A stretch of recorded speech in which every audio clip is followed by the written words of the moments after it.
anytime I can try to put this state and this community on the map in a positive way, I'm going to try. You made that I'm back.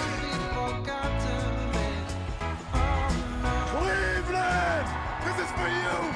One thing I always say, don't never let somebody tell you you can't achieve something. Don't never let nobody tell you that. If you believe in something, you can do it. Strive for greatness.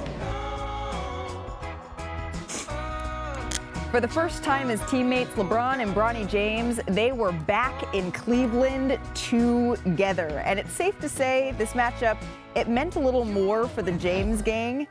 Bronny James, LeBron getting set for this one, the chalk toss that arena knows oh so very well. This was a really rough game for the Lakers, Richard. Yeah, that was their last lead. That was their last lead. No, look, the Cavs are playing outstanding basketball. They're playing locked in. Look at that deep shot from Mitchell. The Cavs stepping actually into. look like a team.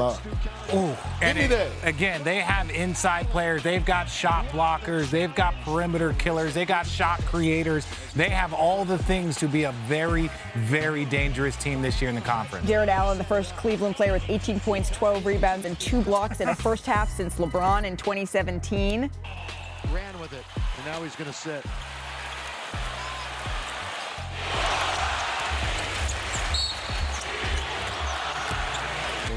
So you would have thought that Bronny maybe, if the game had been closer, would have checked in the second quarter like we saw earlier this season at home. That isn't what came to fruition, but here is when Bronny checked in. Clearly LeBron a little bit emotional watching his son get right here his first ever official NBA bucket. It was so special. I remember Bronny taking Little Rich up to the court and going and shooting with them and watching them play here. I was on the court watching and working out with Bronny. So to see him there, I can't imagine how emotional it is for LeBron to see him in that gym.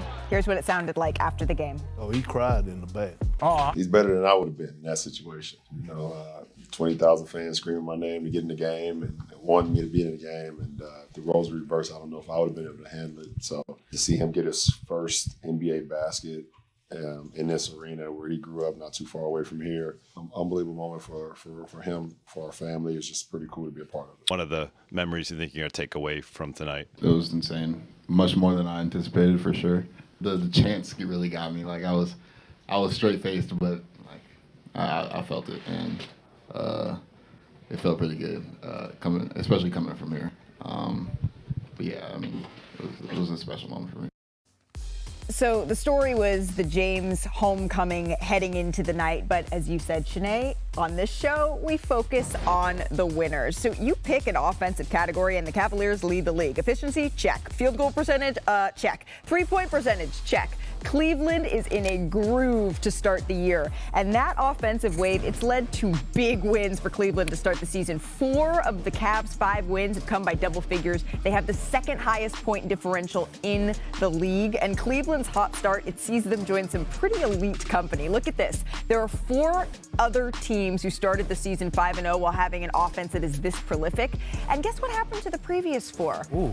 Yeah, all of them made the finals that season. So we know it's a small sample size, but we're just saying, at the beginning of the season, I don't know that anyone had the Cavs as the biggest threat to the Boston Celtics, but this 5-0 start, Perk, it started to turn a couple of heads. What do you think their ceiling could be? I mean, I think it's fair when you have 4 all-star caliber players in your lineup to say that they're actually legit title contenders. Now, you just did a whole breakdown like you do as the PG about offense and what they're doing offensively. Offense win you games, but defense win you championships. And when I'm looking at these 2 bigs and Evan Mobley and Jared Allen, I'm looking at 2 guys that are both top 10 in block shots. I'm looking at 2 individuals, in my opinion, that should be on should make all defensive teams and be the best defensive big man tandem in the league. That's when they take that next step. It's the growth of Evan Mobley in particular. Absolutely, and I'm right there with you. You said offense, wins you games, but defense wins you championships. It's really offense sells tickets. Defense wins games.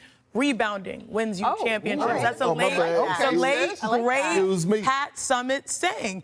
Jarrett Allen had 17 rebounds last night. Rebounding wins you championships, or at least brings you to contention. But to me, we all knew who Darius Garland and Donovan Mitchell were. They've been doing a great job of getting downhill. They have the most points per direct drive in the NBA. They can knock down the three, but more importantly, they're relentless attacking the basket, and that opens up easy opportunities. One of the best spots on the floor for big men, dunker spot. You've got two guys that know how to explode off of the dunker spot. They combine for 45 points in tandem with that stout defense. So to me, I've really been like, I've liked the Cavs. You've just been waiting for them to be healthy to put it all together. It feels like this year might be the year. Here's a number to circle for this year, 30. Okay. And that's the numbers that Donovan Mitchell is averaging right now. 30 minutes per game. Oh, wow. That is the number right now, and that is a career low for him. And the goal for Cleveland this year is to keep him fresh. So keep an eye on minutes for Mitchell this year.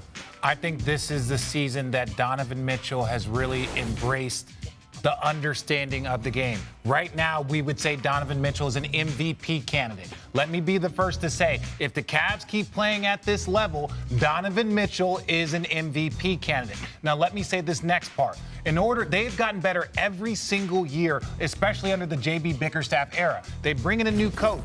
2 years ago, they lost in the first round, got swept against the Knicks. Last year, they go 7 games, win a game 7, lose to the Boston Celtics. So for them to have that level of a season, for him to be an MVP, which I believe he can, they have to finish in the top 3. Avoid the Boston Celtics, or else they're going to go against the Boston Celtics again in the second round, and their season will look like it did last year. Or you finish in the top 3, Donovan Mitchell's an MVP candidate, and then you get a chance to go against them in the conference finals. I'm